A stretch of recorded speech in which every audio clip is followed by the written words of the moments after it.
Okay, this is Shauna Lee. I'm back for episode 3 of the Underground Railroad readings. So, for those of you just coming in, these are readings to uncover that which is not seen. So we'll see where it goes here. We got the same set of cards. I'm not going to change that for the whole series. And we got one Angelarium card. I think they were giving me those 2 Angelarium cards in the last reading to signify this will be like a chapter by chapter course here. It'll be a continuation of energy in some way, shape, or form. So let's get to it. The first card that we have here from the Guardian of the Night Tarot, which has got a lot of animal in it. We get the 6 of Wands. This is a good It's victory. This is about acclaim, being seen and heard, and a lot of excitement and fervor. We're being looked up to highly here, right? The lemurs. I think that's lemurs, right? And no less losing focus is what they're saying. We may enjoy, our ego may enjoy coming to a point here where we're getting acclaim, but we're nonetheless focused on our way forward here. So this is interesting. Okay. So that's just simply, we're victorious in whatever we're doing at this moment. And as we move forward into the next energy, that's really all I'm getting, is there's a victorious, a great bubble of victorious energy here for us. So again, this could be in worldview or in the private sector. It could have to do with you in your life. So don't disregard the reading for the bigger picture. In fact, there's multi-layers to this, so have fun with it. The next card, as we get into the central energy, which is the present energy, Guardian of the Night Tarot, is the 10 of Pentacles. Ooh, that's interesting. That talks to financial abundance. Talks about opportunities coming in and being seized, and financial benefits coming from this. Can be about inheritance, things that we inherit on a monetary kind of way. And also these bees, right? The bees are a symbol of, we don't get anything without doing and putting in some hard work and effort for it. And the sense is we're being rewarded here for a hard work and effort that is put in, and they're giving me the word spirituality in bright letters. Like, we have done some spiritual work here, and we're seeing physical results. And this is the 10 of Pentacles. This is the physical result of hard work that we've put in the past. Okay? Okay, good stuff. Next card, as we move into the future. Again, this would be immediate, right? Because I'm doing these on a weekly, semi-weekly basis. 7 of Pentacles. Lots of webs here. And what happens in a web? We get strung up in things, right? So give me a moment to digest. Yeah, because the spider, right, with the black abdomen, it's kind of like black widow. That's the enemy. He's trying to catch these fireflies up in these nets, and there's one glowing kind of in the central energy there. There's one kind of glowing almost like he's caught, and there's other ones buzzing around, right? And once one gets caught, the potential for more to come and help him, this is what I'm getting. Give me a moment. Yeah, I feel like this spider is pretty smart, right? I mean, how many webs is he weaving here? 7. 7 is a very lucky number. When it comes to me personally, it's a lucky number, and it always symbolizes success and victory. Again, going back to the 6 of Wands, we're coming from successful energy, and we're moving into, depending on what side of the fence we're on, right? We're moving into successfully maneuvering through these webs. Now, there are things getting caught up in there for this spider to, to feast on, is what they said. And these will be highlighted, right? I mean, these are glow bugs. They're glowing. You see them quite clearly. And I feel like for someone who's being predated upon, is that the word? I don't think that's a word, but anyway, someone who's being preyed upon. How do I word that?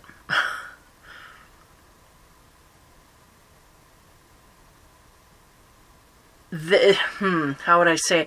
Because it really does depend on what side of your fence, and there's almost a 360 of perspective here, which is hard to chew through. But I'll say this: those who have the smarts and are waiting to entrap people, the traps are, they've been set in the past. I feel like we've had victory come of this, but now we're seeing, look, there's a glow bug in there. He's caught. And then there's another one flying around, and he's going to go check on the other one. And guess what? He's going to get caught too up in it. Because that's what those webs are made for, is to catch these. And these glow bugs are just kind of unaware that red spider is standing there. Black and red spider, right? Those are devil colors, is what I'm kind of getting. Now give me a moment, because again, we're flipping the script here. This is someone who knows how the devil works, and they may have painted their abdomen black to kind of fit in with the group, but they may not be completely of dark, if you get my drift. Okay, so we got one spider here that I can see. He's made all these webs. Now, right, on the sense they're giving me is there's more spiders in the background. There's just one keeping an eye on things. And he's doing a good job, because now we got one caught, and then there's 3 in the bottom here, and there's one flying. And I feel like that one flying, they're giving me the sense he's going straight in to meet up with the one that's caught in the web. Okay, this is the scenario they're giving me. And then when he does that, then chaos is going to ensue, because all these other ones are going to come after. And it's almost like that spider, how big he is on the card. It's like these flies, they don't see it. These fireflies, they don't see the spider waiting there, ready to, right? They don't see that. They're unaware of that. Okay. Beyond this,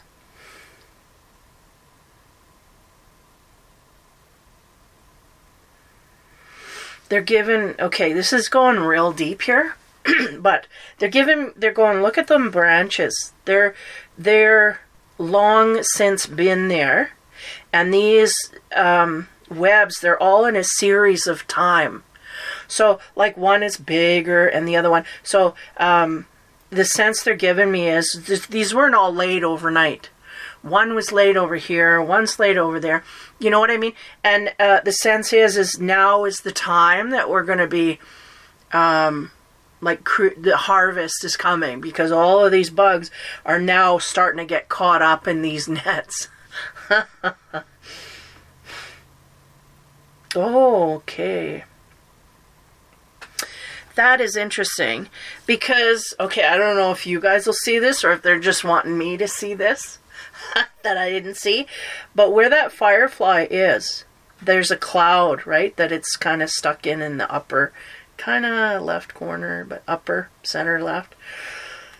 Or it might be right on the computer, I can't tell, but anyway, just to the off center a little bit, there's a firefly, and I was looking at it like a firefly.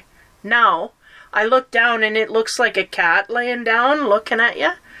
And they're going illusions. They're huge here. And what does a cat do? It's too big to get caught in these traps. Oh, okay. This is the mentality of the fireflies. Or something. Something. We're too big. We're too much to get caught in a trap. We don't... this is okay. This is there. Now, also making me aware in the background, there's little flits of fireflies, there's little communities of fireflies all over the place in the background. And what's going on over there? Well, those fireflies aren't going to know about these ones here that are getting caught in the trap, because they're too far away. They're too removed. They're too much of a distance.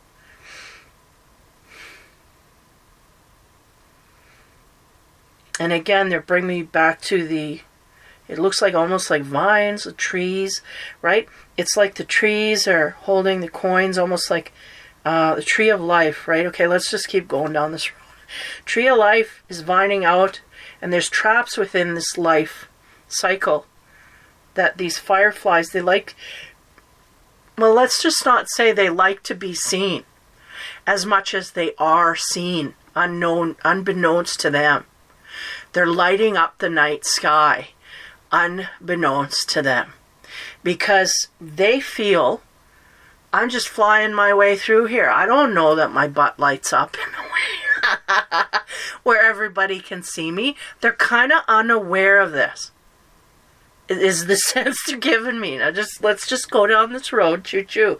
Now, it's funny because there's a whole, like I said, we're getting deep here. I got to pull back out. But the thing is, there's a whole system, and it's infallible, is what they're telling me. Okay, now, the darkness, I don't know. Now, it was interesting to me, I was watching this, The Man from 3032, I think was the name of the show. And I was like, oh boy, do I want to see this? Do I want to see this? Because it was this guy, and he's talking about a time traveler, and I was like, yeah, I want to see it. Something prompted me to look into this show. So I kind of was watching it passively as I was doing other things. It's kind of background noise, right? And again, I'm not a big TV watcher, not a big stuff, but lately kind of been dipping into weird stuff. Whatever, got it. And this guy, and this, I promise you this will make sense in the future. This guy, he come in and he says, yeah, I'm a time traveler from 3032, and I'm coming here, and da-da-da. So he was caught, quote unquote, stealing from, like, what do you call that? Like, you go out and you know, markets, right? The markets. He was stealing from the markets, so they brought him in. And he didn't have no ID, or he didn't, you know, his name didn't exist on the database, whatever, and they couldn't figure out who he was, because he was saying he was a certain person, but this name doesn't exist, apparently, was the story. So what ended up happening was they kind of put him in a limbo in a psych ward because they figured he was kind of off the wall, like something's wrong here. And then they ended up taking like DNA from him and whatnot. And so for a long period of time, like up to 6 months, he was, or 3 to 6 months, he was in purgatory because they didn't know who he was or where he was supposed to go. They thought he may have had, you know, mental health problems. So they kind of put him in a home, da-da-da. So anyway, lo and behold, this guy comes along, a reporter, and, oh, this is interesting. Let's go interview this dude from 3032. So he goes in there and interviews him, and he's answering all these questions, like, about stuff that's gonna happen. And, long story short, okay, he told about all this doomsday stuff. And right away, my guts started turning. I'm like, I just, you know, I was thinking in my head, is it me being delusional, wanting to think everything's great and wonderful, and this guy's just telling the truth, and we don't want to see that? Or is this actually the truth? And I never got an answer instinctively. It was just a question mark. And, you know, when you're using your instinct, you kind of got to let it flow sometimes. You got to let it sink. You got to let it sit with you for a little bit. And so I did. And basically at the end of the show, the guy said, it ain't funny, really. The guy disappeared. And he went to the rental place where he had ended up having a couple interviews with this guy. Went to the rental place. The guy just up and left. Left everything as if he just walked out the door and didn't come back. I was like, oh, okay. So what happened? Well, I don't know how long it was after that. I wasn't paying attention at that point. All I heard was they found a body, and this guy was passed away. And one of the things that they did during the time that the reporter was with him was they got an x-ray of his hand because he said he had a marker in his hand from the future, whatever. So he says, well, if we got an x-ray, that'd make great, visual, da da da. So the guy said, yeah, sure. Like, I'll go get an x-ray. You pay for it? Yeah, I'll pay for it. So they went, they got the x-ray, boom, yeah, there was a metal marker in there. And again, the reporter's still skeptical. But this hand was cut off when this man was found. It was the same hand that they had x-rayed that wasn't there. And the guy's going, I don't know if that's the guy. And I'm like, are you kidding me? Okay. Man. But progress here now to the future. That was in the past because, if it's a documentary, what have you. Again, a lot of stuff, weird stuff's coming into my field at this point. That being one of them. Now, to me, there's no doubt. I mean, put two and two together, this guy should not be a reporter if he can't figure that one out. But anyway, beyond that, it's sad because I was scanning the guy as I was watching the show, and I remember thinking, this guy's on a multi-level. He's worried on multiple levels in his psyche. He is stressed. He is panicked, but he's holding back. He's not. It's almost like a giving up kind of a stress. It was a very weird energy he was carrying, and I'm like, people can't fake that. You can't fake, especially to someone who's empathic. You can't fake that. So anyway, it all just sat very heavy with me, right? I was obviously meant to see all this weird stuff in the last week. The man has passed, and if it is true what they said, that he had traveled and he had come back for whatever reason, he said at that time, only the elite can time travel, but people can, he didn't want to explain, but he said people can get in and do this. And I was one of those people, and he never expanded on why or how it happened. He just was very serious and serene, and it's like, yeah, I gotta go. And his last interview, remember, he was calling the guy, because he would call him up and then meet him at an apartment. And that's the apartment he went to. And then, of course, the reporter got followed. He's like, I think someone's following me, blah, blah, blah. And then next thing you know, everything's done. Now, again, that sat very heavy with me over time. And I'm like, man, that's just by the book, that. Of evil, that is by the book. If we can't deal with it, whatever. And then I was thinking, all that stuff that he said, which again, if you have any sense of depression whatsoever, I would suggest you do not see this or look for this movie. Because not only is it invalid at this point, is what I was told. There's a possibility this is invalid information. Why? Because this man came back here from 3032 to whatever it was. I don't know if it was 2020 or somewhere around there. It was around COVID time. Did I say that? Yeah, I did. And it was around that time where he came in and he saw the world as it was here, and he couldn't adjust because he was so far ahead of things in different ways that things were going. And he was explaining to this man what was... So anyway, bottom line, they basically told me that this man coming back, and whether they got him or not, these people that, however they found him, time traveling, well, it's pretty obvious, right? They had abilities to find him. But the fact that he come back here, and he was stuck here because the technology was not...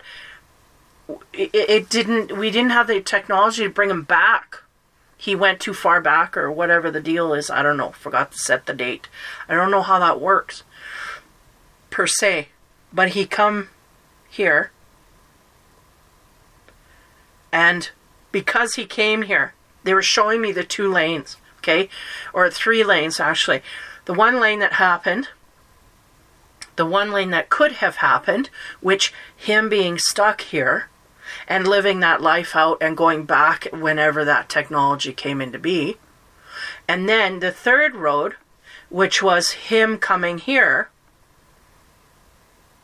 and living out a life and not being able to go back. And what they were saying to me was, the moment he came into our reality, everything that he came from can be deemed invalid for him alone. But because of the karma here, these people coming and taking him unnaturally, is what they said, that changes. Not only did it change when he come here, but it changes the whole trajectory. Like, I don't know, you got to watch Back to the Future, I guess. But it just blew my mind. And they were saying, not only will he not live the same life that he lived already if he went back, it would be a completely different world he would be going back to. Just because he stepped foot on this plane and then went back, it's like there's a whole bunch of stuff that shifts in between that hasn't, and it's just boggles the mind. Like, they're trying to load me up, like every single, the butterfly effect, absolutely. And every single thing is different. And the fact that he come here, it changes. And even those people that are coming after him, I'm getting guided here. They're saying the fact that he come back here and they think it's justified, they get rid of it so they don't have to deal. But that in itself changes all the, like, it just, there's so many changes on multiple levels. And especially when you're dealing with deaths and whatnot. And they're going, it's just so multi-layered, multifaceted that you even when you think you know what's going on there, like, we'll go back and we'll change things, whatever, it absolutely will not go the way, like, if you think you're gonna, get the winning numbers, whatever, you know what I mean? It's not gonna be just one little thing that changes. It's everything. It's a multitude of levels of stuff that this changes on, that it just can't be. That is one of those. What would you call that? There's a card they're showing me and I can't read the words. That would be the forbidden. There's a card in this deck that would be that. But anyway, I went through this whole thing. Now, what they're showing me now with the tree trunks and whatnot, and they're going, these are all the little levels of opportunities. And we take it, we go off on that road, on that branch. We go up, we go down, we go side. And again, all the multi-layered. And the fact that there's seven, so like 7 layers they're showing me. And one has caught it, one is not, or whatever. Keep that in mind if you know what I'm talking about. If you don't struggle with it. It'll come naturally to you when you're meant to have it. If you're going to struggle with it and say, well, that doesn't mean I can't make it, then just let it go. It will come at a later date when it can be processed better. So that's when they say use your discernment of what you can and can't take in at this time, because everybody's on a different, evolvement level of what they can and can't take in, or can and can't, or will and won't understand because of belief systems and whatnot. Anyway, getting too far in. Okay, next row here. As we get on to the Six of Wands, again, the victory. There's success in our past. Now, that lemur is looking to his past. I feel like we have a great pride in what we've accomplished so far. But I feel like in the future it is going to be in a different trajectory than we can even comprehend, is the sense. Now, the clarification card and the wisdom deck on top of the Six of Wands is the moon, which does not clarify much. It's simply to say, yeah, I'm getting a great, whoever's looking to their past here, I get a great, what do you call that? Rose-colored glasses kind of a feel. Like we're looking at it with victory and whatever, but really we're looking at it from a sense of, it may be ego, where we don't truly understand the full nature of what happened in our past. Like, I feel like as we go into the future, there's a turning of a page here, and as we do this, I feel like we're going to look at our past in a different way. Yeah, I do feel that. The moon is about those things that are uncovered. The lemur is looking to their past. This cat is going to their future, following the North Star. The moon itself is lighting the way. This kind of thing I get. We have a trajectory here that we need to keep moving down, and I feel like we're going to do that, even though there is things that are hidden at this time. I feel like there's a great drive, not only from our success and ego boost, we're going to go forward, but also, to strive for those things like the Ten of Pentacles brings us, the success and the monetary, it may even be in work and career areas that we thrive here at this time. So on top of that Ten of Pentacles energy, again, about monetary, it can be about money coming in, opportunities, all of it is opened up. Communities as well is being amplified here. On top of that, we get the Beauty card. We may be seen by our communities as beautiful for what we have accomplished here. It is beautifying us, and in a way, this Beauty card is not just on face value. It's about glowing, from behind. It's also about, the most beautiful thing is the rose, right? We give that when we love someone, we care deeply for them. We may be looked at in this way, love and care, but there's also thorns here. There's always good, bad and good happening at the same time. But isn't it beautiful that, there's contrast kind of thing? This is usually what sits with this card. It's like taking the good with the bad. But when it's on the Ten of Pentacles, it's all good. It's all great. It's all wonderful. Like our physical world is amplifying this beauty. So it's a lot of success coming at this moment in time is what I get. So on top of the Seven of Pentacles, talking about that energy of getting caught in traps and being unaware and also being watched and unaware that we are being watched at the same time. This is causing people to get tripped up quicker than normal type thing. On top of that, we get the Choices card. Yeah. And again, ultimately, act as if you're being watched by a higher power that wants your highest good. And the thing is, it's like, or by your parent, right? It's like, go to the party, but you pretend like your parents are there. You're not going to have fun, but you'll figure out a different way of doing things than you would have done if you just went hog wild with everything, right? You just go nuts with everything. Because you get into trouble, right? You go off, you get drunk, you get in vehicles and stuff, and you crash things out. Like bad things can really happen there. So I feel like choices now narrow, because the sphere here. When we get that Seven of Pentacles card, I'm just broadened right out to a huge 360 perspective. Like I'm seeing it from all angles. So I'm like, you gotta give me one angle. They're like, no, because we're seeing from all angles. Now this could be a symbol of ascension within the self. This could be a symbol of suddenly seeing things from such a high perspective that we really do understand it. We understand how it works, how the gears move, why they move and when they move. And so we're very predictive about what can go on here. They're showing me a video about I had watched way back in the day, talking about narcissistic behavior and whatnot, and how if the narcissistic person knew how predictable they were, they wouldn't do half the stuff they do.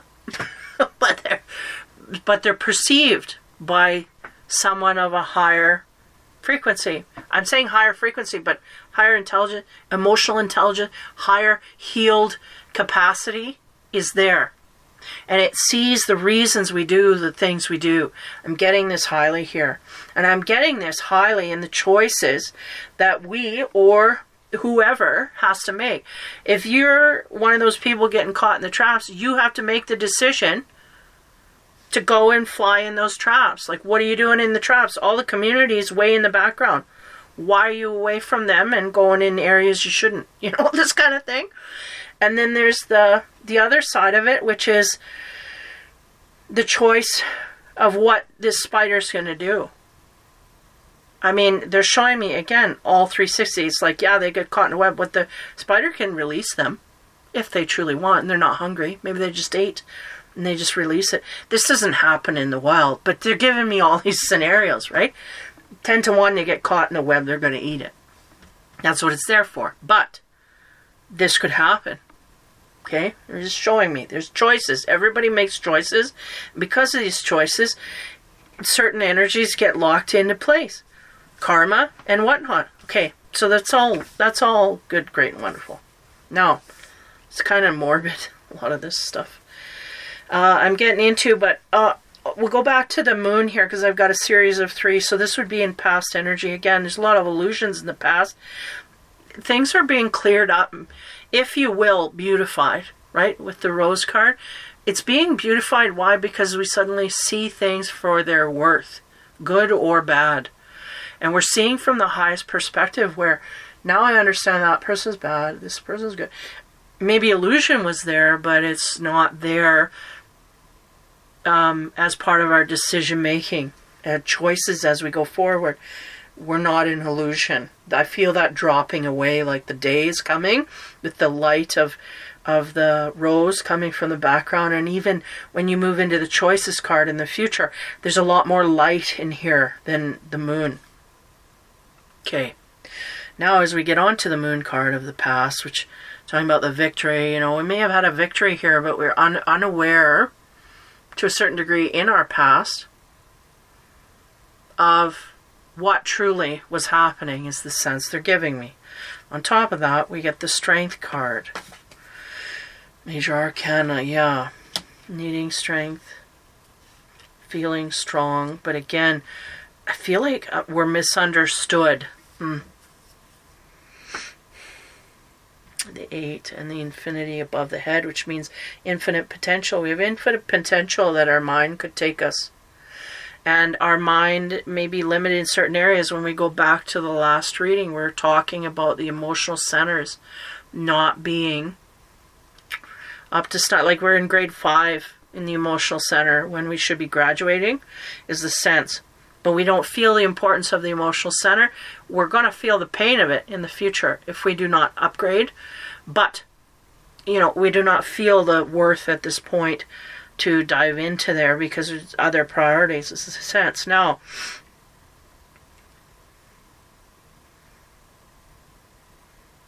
it's a little bit different strength in this card, because usually, you know, she's got her hand ripping, or the lion, you know, it is tame, so to speak. She's got her hand on it and leaning on it, but it's almost like I feel a removal. Give me a moment here.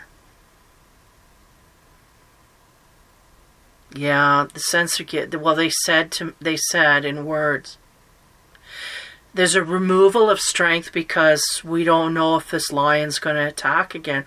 Like we feel like we put it down and we've tamed it, but we don't know if we turn around it's going to come back and bite us again. It's a sense, okay? So it's a sense of fear and not kind of unsure. To a certain degree, we're playing the part well, and that may be the victory here.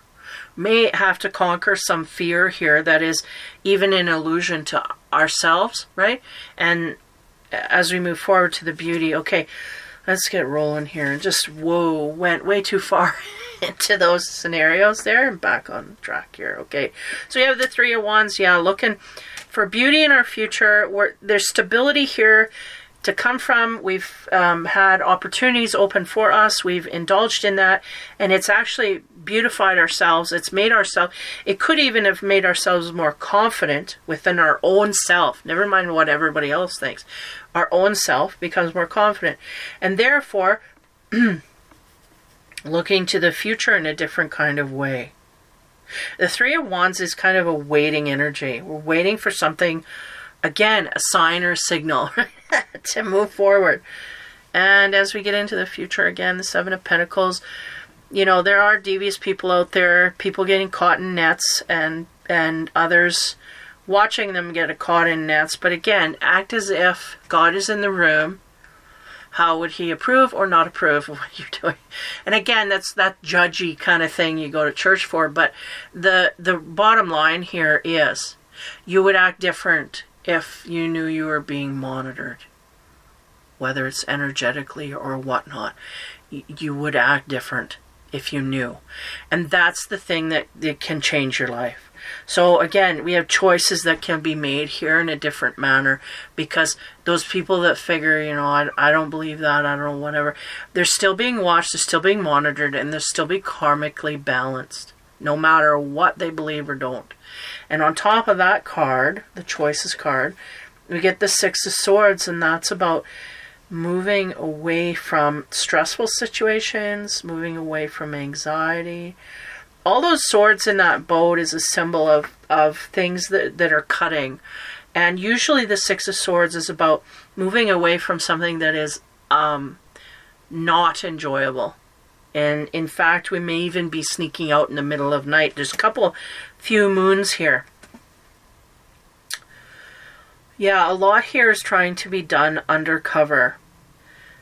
Yeah, we're taking our belongings and going, is the quote they said. So there's a choice to pack up and go and move in whatever way that, you know, it's interesting because suddenly I'm lost. Now I'm moving on to, it's almost like a chopping off of one energy and a going into a new, and I feel like I don't know if the decision we made is correct, is what I get here. Or I don't know that we're not under a veil here.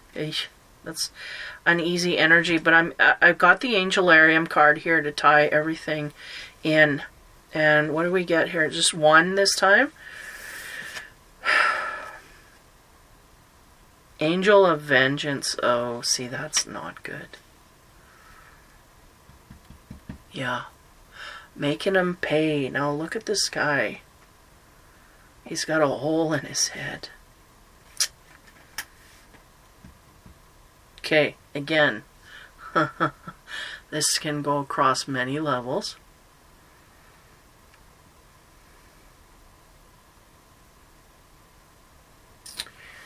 Yeah, okay. I don't know if I can say this, but anyway, this is for entertainment, right? It's not the kind of entertainment I enjoy, but again, I was guided to give these readings. I heard the phrase, they got blood on their hands. Now, I feel like somebody is leaving defeated in some sort of way. But they're not above vengeance, and they're not above balancing scales on their own. Again, this is not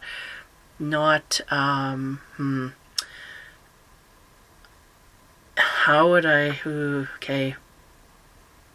Man, I can't even, there's just too many levels here. First of all, I was going to say they're not above balancing scales, or I think I said that. And then it's like, but there's karmic repercussions for that. And then I got another level of energy that come at me and said, but maybe that's part of their destiny, this karmic repercussion.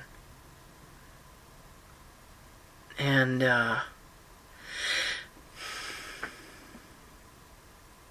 this is a weird card to come down here at this point because of that hole in the head. And there's a lot of moons here about who and what. Give me a moment to gather my...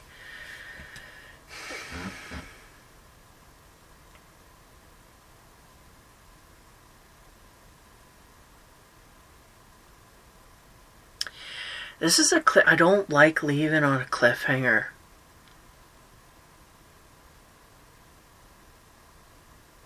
I'm gonna pull, this is the weirdest reading I've had. One, it's dark. And I don't like going in dark places without, goal here? What's our goal here? Exposure? That's what they just said to me. Exposure. Exposing things. But I don't like going in here. But anyway, they're telling me to get at the bottom of the pulp tarot. If you want to know where this is going. Oh, okay. So I pulled the bottom. The world card came up. Okay? That is a successful completion. Now, yeah, I'll take a deep breath. Basically, we got vengeance going on here. Somebody's leaving, and they're taking their vengeance with them, but it doesn't mean it's going to be in a box tied in a pretty little bow. That sucker's going to get out, and not only will that be something that completes a cycle here, but it things will be balanced out for the betterment of humankind, is what they said. So unfortunately, there's somebody in vengeance who has to bring that to be.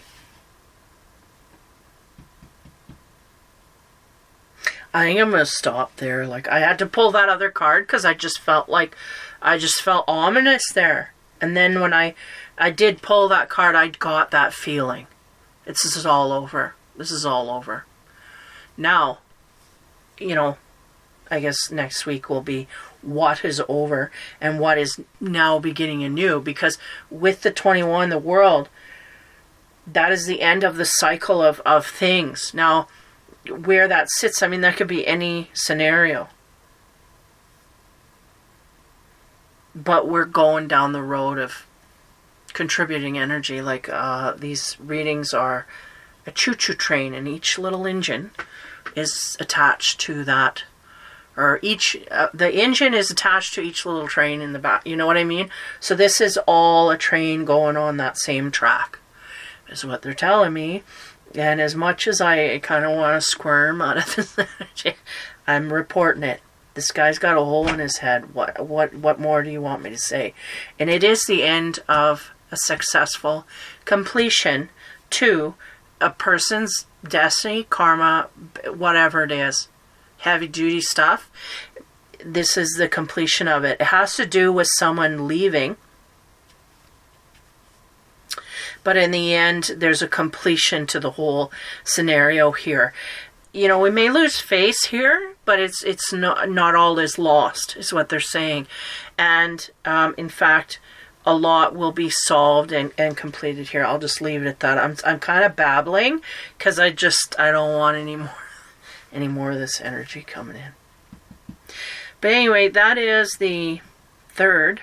Is it the third? Yeah, the third in the series here for the Underground Railroad readings. Now, a lot of this energy is just stuff that is not revealed on the higher levels here. And if it resonates with you, I would say that you are in very much of high importance energy. And not only that, it will be, someone with a high destiny here to change things, not only for yourself and those around you, but for humanity as a whole. That's how heavy this is, this reading. So take care, guys. Have fun and be kind. Act as if someone's in the room watching you do things, and you just will do them differently. Take care, and we will talk to you soon.